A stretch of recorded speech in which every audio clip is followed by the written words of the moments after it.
తిరుమల తిరుపతి దేవస్థానం కల్తీ నెయ్యిపై వైసీపీ చేస్తున్న దుష్ప్రచారాన్ని తిప్పికొడుతూ సంచలన వ్యాఖ్యలు చేసిన ఏపీ స్టేట్ పురో కార్పొరేషన్ చైర్మన్ మాన్వి దేవేంద్రప్ప ప్రసిద్ధిగాల్చిన తిరుమల వెంకటేశ్వర స్వామి పైన క్రిస్టియన్స్ సిల్వాలు చేసేకపోయి మీ నాయనంట్లో వాడే 3 రోజుల్లో పోయినాడు. ఆ రోజు మీరు తెలుసుకో. ఇప్పుడు నీకు 11 సీట్లు వచ్చే కారణం తిరుపతి వెంకటేశ్వర స్వామి. అది తెలుసుకోండి. ఈరోజు లోకల్ లీడర్ కూడా మాట్లాడుతున్నారు. ఇది మేము చెప్పింది కాదు. ఆ రోజు మేము చెప్పాము కదా, మీరు ప్రభుత్వం మాది అయిపోయినాక మీ ప్రభుత్వం వచ్చింది కదా, ఆ రోజు ఎంక్వైరీ చేయొచ్చు కదా. ఈరోజు కొంతమంది లోకల్ లీడర్లు కూడా చెప్తున్నారు అది మీ ప్రభుత్వంలో అయింది, అది కల్తీ నెయ్యి మీదే బాధ్యత అంటున్నారు. అప్పుడు మీరు 5 ఏళ్ళు ఏం చేశారు? మీరు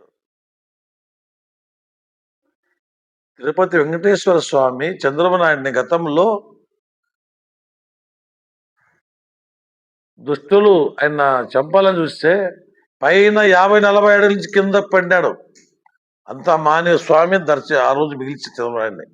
ఈరోజు చంద్రబాబు నాయుడు కంటే ఈ రాష్ట్రం లేదు. ఆయన గురించి మాట్లాడుతున్నారా మీరు?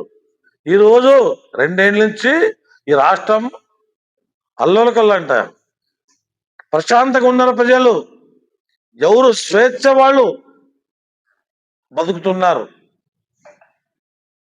మన రాష్ట్ర యువ నాయకుడు లోకేష్ గారు ఐటీ మంత్రి అయినాక భారతదేశంలో ఆంధ్రప్రదేశ్కి 25% పెట్టుబడులు ఈ రాష్ట్రానికి వచ్చాయి. 20 లక్షల కోట్లు పెట్టుబడి వచ్చాయి ఈ రాష్ట్రానికి. అది గమనించారా మీరు? ఎక్కడ ఒక రోడ్డు వేసేయండిరా మీరు. ఈరోజు చూడండి, ప్రతి గ్రామంలో రోడ్లు వేస్తున్నాం, ప్రతి గ్రామంలో స్కూల్లో చూడండి మీరు. ప్రశాంతంగా స్కూల్ పిల్లలు నాణ్యమైన బియ్యంతో, సోనామసూరి బియ్యంతో ఈరోజు పిల్లలు ముష్టాగా భోజనం చేస్తున్నారు. ఆ రోజున మీరు బీసీ హాస్టల్ దగ్గర పోయినారా? ఈరోజు హాస్టల్కి పోండి, మీరు తెలుస్తుంది గత ప్రభుత్వంలో ఎట్లుంటే ఇప్పుడు ఎట్లుంటే చూడండి.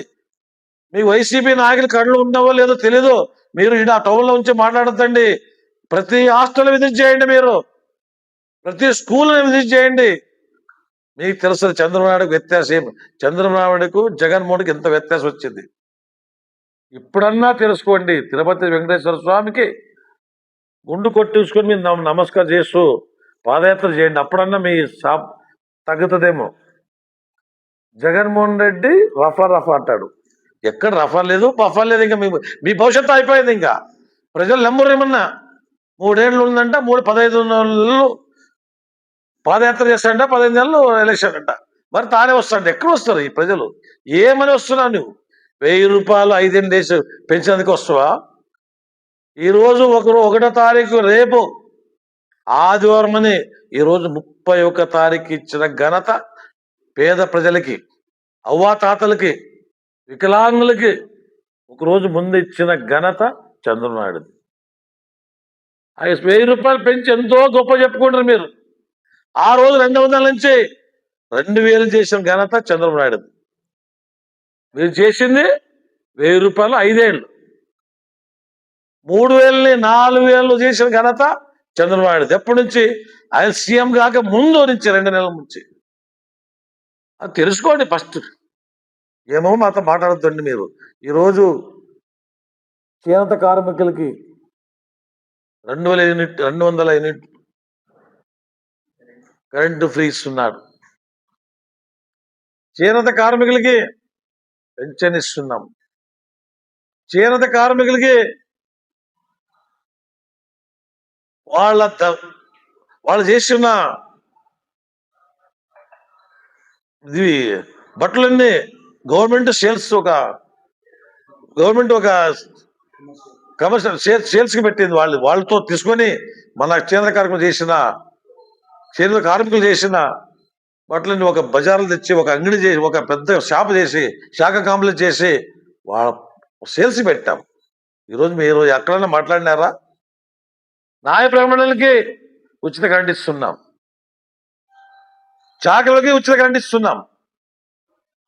అన్నిస్తూ ఈ నెల నుంచి, పోయిన నెల నుంచి డిసెంబర్ నుంచి చర్యలు కరెంటు బిల్లు తగ్గించాం. ఓన్లీ చేత కార్మికులకు 127 కోట్లు కరెంట్ ఇస్తున్నాం. ఆ డబ్బులతో కరెంట్ ఇస్తున్నాం. చెప్పండి మీరు చేసింది ఏం చేశారు చెప్పండి మీరు. ఈరోజు ఎక్కడ పోయినా ఆంధ్ర రాష్ట్రం పెట్టుబడులు పరిగెత్తి వస్తున్నాం. మీరు ఉన్నప్పుడు ఎక్కువ పెట్టుబడి పరిగెత్తి వేరే రాష్ట్రానికి పోయినవి. మీరు ఆ రోజన్నా మాట్లాడారు దాని గురించి? మీరు దేవుడి గురించి మీకు తెలుసా? మీరు అధికారంలో ఉన్నప్పుడు ఎన్ని గుడుల మీద దాడి జరిగినవి అది తెలుసుకోండి ఫస్ట్. ఆయన ఎవరు మినిస్టర్ కొడాలి నాని ఆంజనేయ స్వామి గుడి కాలు పోతే అదేనా బొమ్మ అన్నాడు. ఆ రోజు ఎంతో విమర్శ చేశారు. మీరు చేసిన దానికి ఇంకా ఒక్కొక్కరు అనుభవం చేస్తున్నారు. మనం చేసేది ఏం లేదు. రెడ్ బుక్ రాజ్యం వెళ్తుంది రాష్ట్రంలో అంటున్నారు. మీరు చేసిన కర్మ అట్లా ఉంది. ఆ రోజు లోకేష్ సార్ గారు ముందే హెచ్చరించారు మీకు. మీరు మానుకోండి అయ్యా, అవినీతి మానుకోండి, కబ్జాలు మానుకోండి, మీరు చేసే అరాచకాలు మానుకోండి. మేము అధికారికి వస్తాం, వచ్చినప్పుడు మీరు ఏం చేస్తాం మరి ఖచ్చితంగా మిమ్మల్ని చట్టరీత్యా తీసుకుంటామని చెప్పాడు. చెప్తే కూడా మీరు లెక్క పెట్టలేదు. మీరు లెక్క పెట్టారు ఏమన్నా లేదు. మీరు ఆలోచించేయండి కొద్దిగా. మీరు ఈరోజు మాట్లాడుతున్నారా? చంద్రబాబు గురించి మాట్లాడుతున్నారా? చంద్రబాబు నాయుడు కొడుకు గురించి మాట్లాడుతారా మీరు? ఈరోజు దేవుడు ఈ రాష్ట్రానికి చంద్రబాబు లేకుంటే మా రాష్ట్రం ఎక్కడో పోయేది. ఇంకా మీరు 5 ఏళ్ళు వచ్చి ఈ రాష్ట్రం 25 సంవత్సరం ఎందుకు పోయింది? రాబోయే రోజులన్నా తెలుసుకోండి. తిరుపతి వెంకటేశ్వర స్వామి మహానీయుడు అని తెలుసుకోండి. ఇంకా భవిష్యత్తు మీద పార్టీ రాదు. మీరు ఇంకా పండుకొని ఉళ్ళాడిపోతే కూడా పల్టు కొడుకుంటే పోతే కూడా మీ పాట రాదు. పాదయాత్ర ఎందుకు? మీరు పండుకొని పల్టు కొడుకుంటే పోతే కూడా మీ పాట రాదు. క్షమించు స్వామి. మీరు చేసిన అరాచకాలు, మీరు చేసిన కబ్జాలు, మీరు చేసిన లోటు ప్రజలు ఎంతో విసిగిపోయినారు. దయవిట్టు మీరు ఇంకా మానుకొని చంద్రబాబుని పొగలండి, మంచి చేసేవాడిని పొగలండి. అప్పుడు మీకు ఈరోజు మీ చంద్రుడి మీద మీరు ఎంత విమర్శ చేస్తే ప్రజలు నమ్మే పరిస్థితి లేదు. ఒక్క ఛాన్స్ అని అవకాశం ఇచ్చారు. ఆ ఛాన్స్ మొన్నగా అయిపోయింది. 2019, 24 అయిపోయింది మీ కథ. 24 నుంచి మీ భవిష్యత్తు లేదు. రాబోయే రోజుల్లో మా భవిష్యత్తు నాయకుడు ఉంటాడు. ఈరోజు ఐటీ శాఖలో ఎంతో పేరు ప్రఖ్యాతి చెందిన లోకేష్ గారు భవిష్యత్తు నాయకుడు. ఆ రోజు ఎన్టీ రామారావు ఏమంటే పార్టీ ఆడుందండ్రి, చంద్రబాబు గట్టికేశాడు. చంద్రబాబు నాయుడు ఏ స్థాయి లోపల తండ్రి తక్క తనయుడు ఈరోజు నారా లోకేష్ గారు చూపించాడు.